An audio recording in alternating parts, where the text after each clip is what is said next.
Welcome, welcome, welcome to the Settle for More podcast. I'm your host, Nicole Wright, and I have created this space just for you. Yay, you, the woman who is ready to walk out on her fears, step into her dreams, and own her power by shifting her mindset from feeling not enough to becoming more than enough whilst settling for more. So it's been a while since I've posted, and I'm sitting here just reflecting on all the amazing opportunities that God has presented to me and the things I am getting to do that I really, really, really love, including walking the members of my private Facebook group through a money mindset series or a money mindset challenge. And I recognize that when it gets right down to it, everything goes back to money. And finances are tied into everything. And I think culturally, we were socialized not to talk about money. We saw money as being bad or wanting to have more money so you can be more and do more was actually frowned upon in our culture. What I do realize, however, is that money answereth, if not all things, most things. So, for example, if you're thinking about your dreams and your goals and your visions, a lot of the times it will include money. If you're thinking about things you want to do for your family, it includes money. If you're thinking about even something as simple as your health, you want to be able to eat right, you want to be able to exercise, it is important that you have the money to pay for organic food if that's the way you want to go, or just eating healthy in general is not cheap. If you want a gym membership, that's also expensive as well. What you do find is that every single thing that we do in life goes back to money, ties into money, and it has a connection with money. And I recognize that one of the main factors or the main thing that is preventing us from moving forward is because of our relationship with money. Now, money is a very uncomfortable subject for most, and people would rather talk about their sex lives rather than their bank balance. So we have this love-hate relationship with money. Today we love it, tomorrow we hate it, we want it all, we don't want it at all, we want to live with it, but we want to live without it. And it can be a source of great joy and creativity, or it can bring frustration and misery depending on our relationship with it. The sad thing is that we bring these doubts and fears and hopes and expectations with us every single time we deal with money. So, not just when we're visiting our financial planner or the loan officer, so to speak, but in every area of our lives. And money touches almost every aspect of living. It touches work, it touches leisure, it touches creative activities, it touches your home, your family, your spiritual pursuits, and everything we do and dream of is affected by our relationship with money and this powerful form of energy. My definition of money is that money is just exchanging value for value. Money is energy. So whether you dream to travel the world, or you want to pay for a house, or you want to buy a Mercedes, or you just want to get out from under the mountain of debt that you have accumulated, or take a year off to write a novel, or any vision you have is intertwined with the possibilities and pitfalls that could probably occur when you are dealing with the energy of money. So it's neither bad nor good, it just is. I think what determines our relationship is how we perceive it, how we view it, and the relationship that we have with money. And like I mentioned before, I would define money as energy. So to use the energy of money successfully, we need to understand that there's both the physical reality and the spiritual reality. And among the connections with your dreams and your visions and your everyday interaction, you must have the mindset needed in order for you to go forth and have a healthy relationship with money. And if we don't work on this relationship, what will happen is that we keep wanting these things, we keep desiring these things, but we're not getting the things that we truly desire because we have not established a healthy relationship with money. And so a number of things that you can do. I'm just going to walk you through. This podcast is going to be very, very short, but I'm going to be walking you through just some quick things that you can do when you're looking to really rewrite your money story, or really rebuild your relationship with money. For me, my personal story is, my story wasn't always sunshine and roses, and it took a major crisis that led me to a breakthrough that changed everything. Right? I made a decision years and years and years ago when I started my business that I needed to change my money mindset. Growing up, I didn't have a good relationship with money because what I saw around me was a lot of scarcity, a lot of lack, a lot of limitations. I didn't have examples of people who had great relationships with money. Um, in my household, it was a hassle.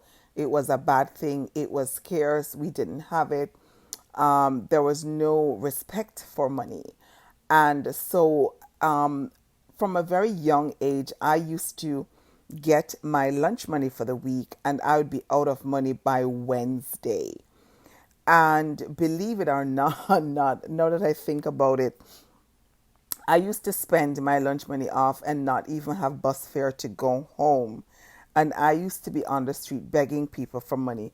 I think my mom found out one day and I got the whipping of of my life.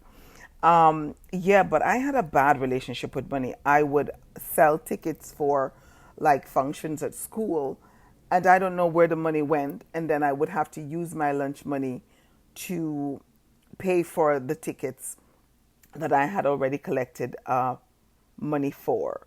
When I started to work, I didn't understand how valuable money can be, and how my relationship with money, if it wasn't a healthy one, wouldn't lead me to a great place. And so growing up, I did not have a good relationship with money.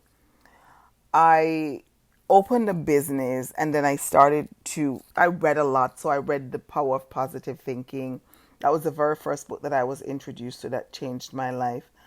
I learned about giving back to organizations. So for my church, for example, and I would do an experiment with church when I had my business, where if I went to church and I felt stingy, I gave little or no money when the collection plate was passed around. And if I felt abundant, I would give a lot of money. And the funny thing is, on those weeks when I gave little or no money, I made little or no money the week following. If I gave what I would consider a large lump sum for my offering, the week following would be a very prosperous week. And I started to test it out. And then I moved to London, and I had a business, and I met this woman, Dawn. And I'd never forget, Dawn said to me, Nicole, when you're handling this business, you have to remember that money is energy. She's the first person that told me that money was energy. And she said to me, you have to make sure that you keep the energy flowing. And I didn't understand what she was saying. And she said, because money is energy, you can't hold on to it, because then you're stagnating. It will be stagnant, right? So you have to make sure that there's a giving and receiving, and that there's the flow. So when you get money, don't hold on to money for dear life, or you're not allowing more money to flow into your space. So she's like, use your money wisely, respect money, give money so you can receive money. And I thought, okay, sounds a little woo-woo, it sounds a little magical, but I am going to try it. And I made sure that with my business, every interaction I did was clean. I was very clear. I was very transparent. I would not charge somebody based on how they look. I would charge everybody irrespective of whatever car you drove, irrespective of whatever job you had. I would treat everybody the same way because I was trying to understand the concept of money. And that's where I was introduced to money being an energy and how you handle it. And so I don't believe in lack or limitation. I believe that my source flows abundantly and I can at any moment in time tap into that source and access the things that I truly desire. So, what I want you to understand is that you have to have the right mindset, right? You have to understand that money is energy and you have to examine your relationship with money. You also have to realize that money is actually your divine birthright, that you were created to have money, that you were born to have money. And sometimes you're going to have money meltdowns, which is where you're thinking money doesn't love you, money doesn't come to you easy and effortlessly. And we get so uncomfortable talking about money. And I want you to understand that it's okay. It's okay to talk about money. It's okay to not be afraid to have a relationship with money. I used to feel that way when I would see money experts and manifestation experts spitting out all these grand and great things to say and do. I used to think, oh my God, that's for you. It will never ever happen to me. But what I can tell you is that I've worked on my relationship with money to make sure that money and I are friends, to make sure that we kind of have a connection. You know, money is my friend. And here are some tips that you could take to make sure that you're working to elevate your money mindset and to establish a relationship with money. So I'm not going to get too much into it because my money challenge begins next week. But the first thing you can do is look at your money story. So look at the language you're using when it comes to money and maybe taking the time to rewrite that story if it's no longer applicable for you. The stories we create are usually things we learn growing up as children. You also want to open your mind to possibilities, and that's the infinite possibilities that are available to you, and believe that money is your birthright. Having money is your divine birthright. You want to also be practicing gratitude because an attitude of gratitude will definitely take you higher. And it is the law of giving and receiving. So the more you give is the more you realize that you're opening up that space to receive more. You want to make sure that you have decluttered and your space is ready for money. And we'll talk a little bit about that if you sign up for the Mindset Challenge. This is just a synopsis as to what we're going to be discussing. You also want to take a look at how you're feeling when it comes to money. So why do you believe that you deserve this money, or why don't you believe you deserve it? So examine what your belief system is, and you want to cultivate healthy money habits.